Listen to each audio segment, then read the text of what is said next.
Woman, won't you find your voice? Oh, woman, won't you find your soul? Woman, won't you find your voice? Oh, woman, won't you find your soul? Because I tell people I was lucky to be born a feminist, because I was brought up by a feminist mother. And so I started seeing her battles, and I started watching how she wins her battles, her feminist battles, although at that time they were not named like that. But when I think back, I know that I studied the way she managed her life in a challenging environment, where she was a woman who wanted to work on women's issues nationally, and she was not a highly educated woman, but she fought her way and was able to really make her mark in a whole country. She also took me when I was a child to actually participate in her organizing, especially for women. So it's difficult to say, but I can say that technically and professionally I was also very lucky to study my degree. My PhD degree was on women's studies and social anthropology. So that really gelled my theoretical grounding into all the work I had been doing. And because of that, actually, doing my PhD was very easy, because it was based on work I had been doing. I have always fought for my rights. I have always managed to have my say. So I was born a feminist. I work with a lot of young girls, and I really want them to understand what makes us different. The beginning is that I put value on what African women do. I put value, no matter where they are, I put value on what they do. Secondly, for me, African feminism must undo a whole of structural basis for inequality. And so for me, an African feminist who says they do not want to dismantle patriarchy, I will have some talking with the person. For me, what makes me an African feminist is that I understand that most of the inequalities we experience, the injustices, the devaluation of women's work is grounded in patriarchy. As you know, there was a struggle in the early 60s, 50s to really redefine women's work, agricultural work, and to make sure that what women do matters. That's number one.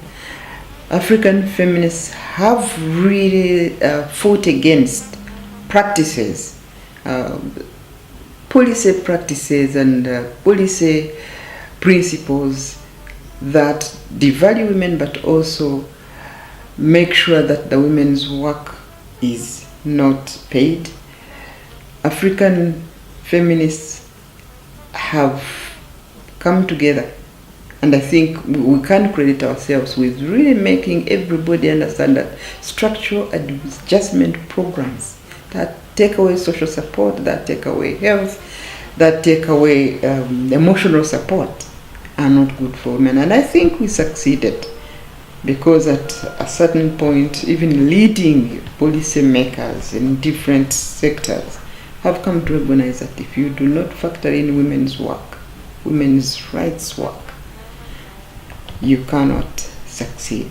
So we've been able to do that. For me, another final area that I think African feminists have been really successful is to define feminist analysis, gender analysis, as the only way that you can address women's needs, both the practical and strategic needs. So for that, we have made feminist analysis and gender analysis actually a credible theoretical matter within African policy making processes.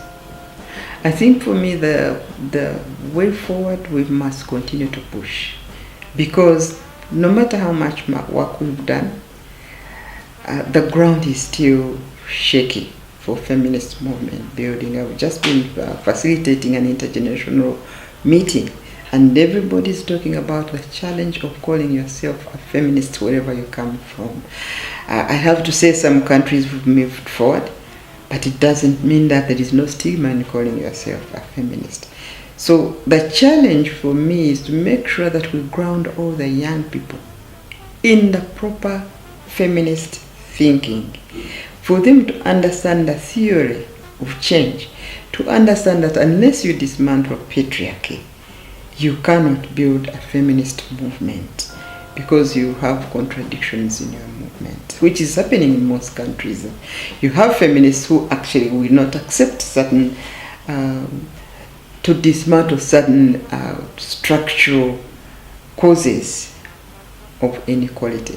So for me, I think working with the young people, and this is the work I have actually undertaken since I retired formally, I started and I manage an organization for mentoring young people. And my focus is mentoring young women so that they can stand up and name themselves, but name themselves also on a very strong grounding, knowing what it is they want to change. A lot of us do a lot of work, but we don't know what we want to change. And when it is presented to us, we don't realize actually that's where we've been going. The future is making sure we have young people doing the work we've been doing. And I'm glad to say, for me, I'm trying to replace myself.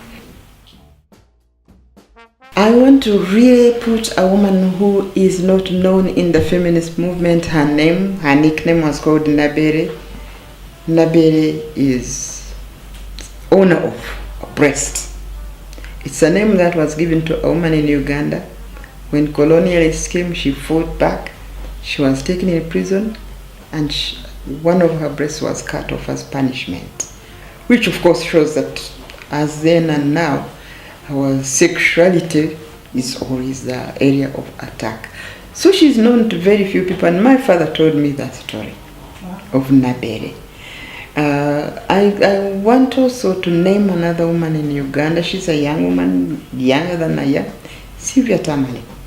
Sylvia Tamale, I believe, is one of the bravest feminists we have on this continent. She's been named the worst woman in Uganda because she is not afraid to fight for rights, especially rights of minorities. I would like also to name the woman whose reading I used a lot when I was doing my PhD, Steinam. She wrote books that empowered me in terms of understanding what gender and patriarchy is.